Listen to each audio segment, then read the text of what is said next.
Take these things away. Do not make my Father's house a house of trade.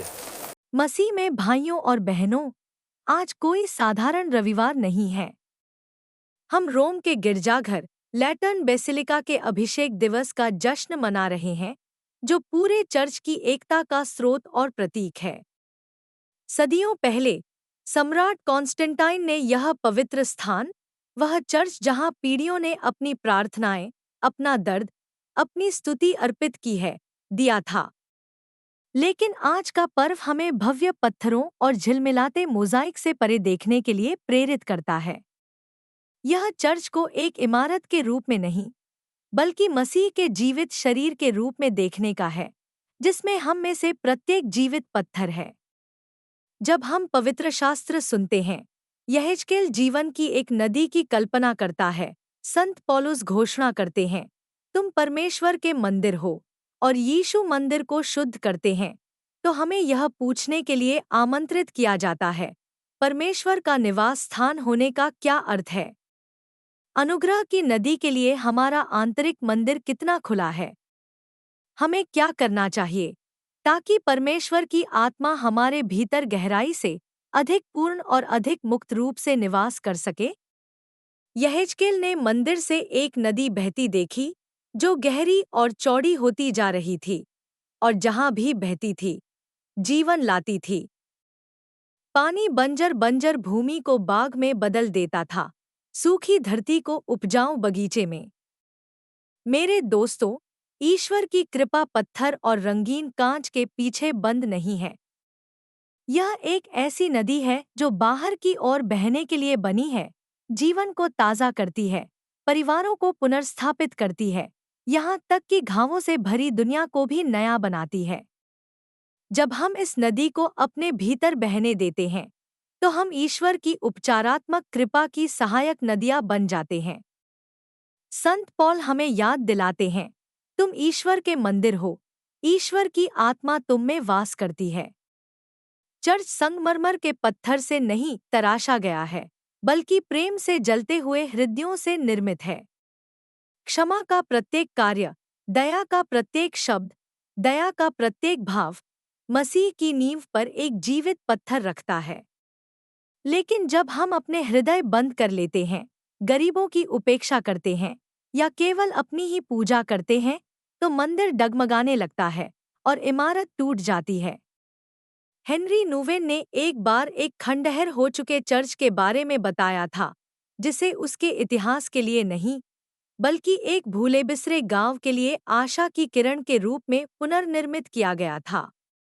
यही हमारा आह्वान भी है, केवल ईंटों से नहीं, बल्कि पुनर्जीवित विश्वास, पुनर्जीवित करुणा और पुनर्स्थापित रिश्तों के साथ पुनर्निर्माण करना।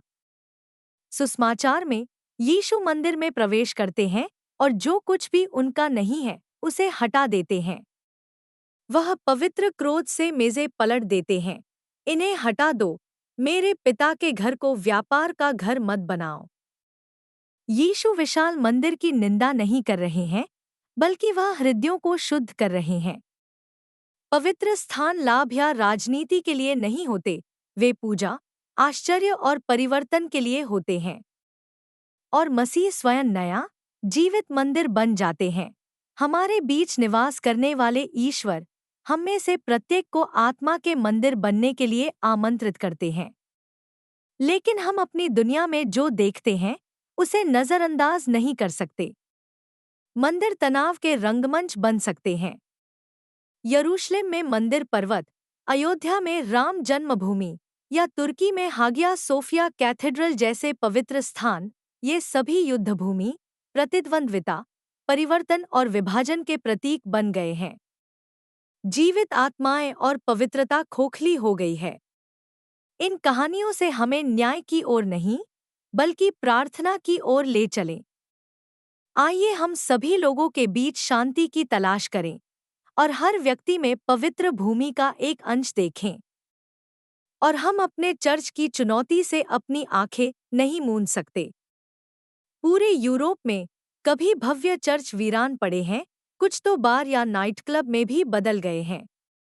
अन्य देशों में विशाल चर्च बन रहे हैं, जबकि आसपास के लोग अभी भी रोटी के लिए तरस रहे हैं। ये वास्तविकताएं हमें प्रेरित करती हैं। क्या हमारी प्राथमिकताएं वास्तव में सुसमाचार के अनुरूप हैं? क्या हमारे चर्च दान के केंद्र हैं या संगमरमर के स्मारक? किसी भी इमारत की भव्यता का कोई मतलब नहीं है जब तक कि, जैसा कि पोप फ्रांसिस हमें याद दिलाते हैं, वह घायल आत्माओं के लिए एक अस्पताल न बन जाए, एक ऐसी जगह जहां प्रेम, दया और आशा उमड़ पड़े और किसी भी सोने या पत्थर को मात दे दे। पोप फ्रांसिस ने कहा, चर्च गरीब है और गरीबों के लिए है। वह हमें याद दिलाते हैं, चर्च को पिता का घर कहा जाता है, जिसके दरवाजे हमेशा खुले रहते हैं, कोई टोल हाउस नहीं। और वह चेतावनी देते हैं, अगर चर्च यादों का संग्रहालय बन जाता है, तो वह बेजान है। ईश्वर केवल दीवारों के नहीं, बल्कि हृदयों के मंदिर चाहते हैं, करुणा से जीवंत, दया से प्रवाहित, सभी के लिए खुले। तो आज, जब हम इस महान पर्व में एकजुट होते हैं, तो आइए हम स्वयं को नए सिरे से समर्पित करें। अपने आंतरिक अभ्यारण्य, अपने हृदय में जाएं और ईश्वर को प्रकट करने दें कि क्या ठीक किया जाना चाहिए, कौन सी बाधाएं तोड़नी चाहिए। पीड़ित लोगों और सताए गए प्राणियों का समर्थन करें। भूले हुए लोगों की तलाश करें। अपने घरों, अपने परिवारों, अपने पल्ली को सड़कों पर बहने वाली आशा की नदियां बनने दें। हमारी आराधना इस वेदी पर समाप्त न हो, बल्कि दया, सेवा और आनंद के कार्यों में बहे। जैसे ही हम लैटर्न बेसिलिका, विश्व के मातृ चर्च का सम्मान करते हैं, आइए याद रखें, सबसे सच्चा मंदिर वह है जहां ईश्वर का प्रेम जीवंत होता है। पवित्र नदी से अपवित्र चीजों को हटा दें। अपना हृदय खोल दें।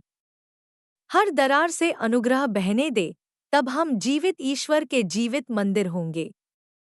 हाँ, प्रभु कहा, मेरा घर सब लोगों के लिए प्रार्थना का घर कहलाएगा। आमीन। Temple Mount in Jerusalem, the Ram Janmabhoomi in Ayodhya, or the Hagia Sophia Cathedral in Turkey, have all become battlegrounds.